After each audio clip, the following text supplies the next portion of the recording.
There's something exciting that draws a lot of people into that world of special forces. Well, one veteran took his experience and used it to inspire a new book.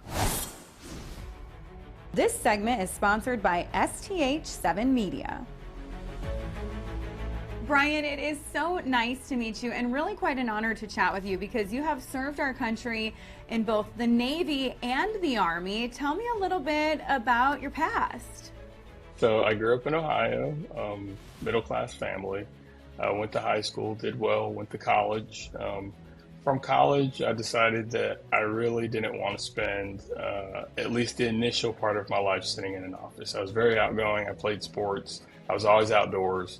And so the military kind of resonated with me, and I decided to join. I joined the Navy first. I did a few years. It was a great tour, but decided I needed to move on and do something else. Had a slight break in service before entering the Army.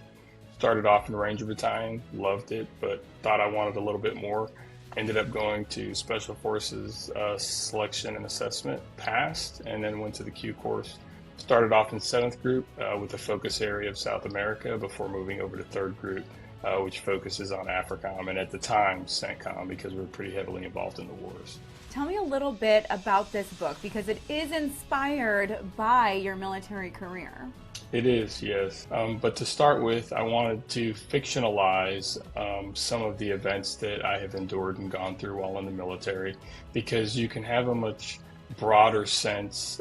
You can speak in broader terms about certain things without being restricted based off of classification levels and things of that nature. So, there are a lot of fictional books out there that cover the military and the agency and some of the things that they do, but some of those books don't actually have a true ring to it from someone who's actually experienced it. So I think my book kind of takes the turn in a different direction where it's an individual who's actually experienced some of these things and has wrote about it in a fictional manner.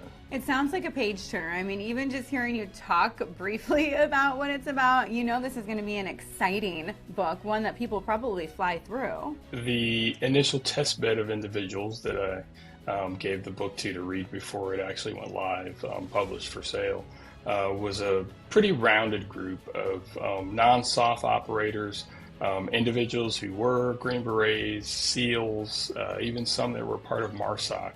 I don't want to give away too many details of the book, but I will say that your main character really goes through a change from seeing the world through a black and white lens to realizing there's a lot of gray areas.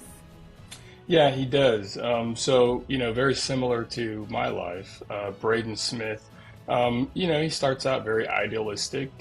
He has his whole life in front of him, and he's kind of deciding what it is that he wants to do. He's still a little bit naive. He doesn't fully understand how the world works, but he kind of gets out there in full force, and he's ready to live his life. So he has a rocky start, like most of us do, but he quickly learns from a lot of his mistakes.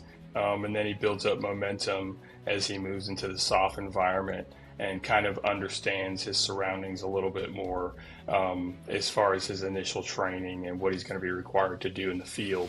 Then it starts to get interesting because his eyes are open to the politics of things that I don't think we often think about at the ground level. We think of politics as more a strategic piece, instruments of power that our nation wields, but there's a lot that happens at the ground level that, if you start to peel back the onion, you'll see that not everything is what it seems. And so as the book goes on, Braden starts to figure some of these things out as he's dealing with the drug wars and the cartels in South America.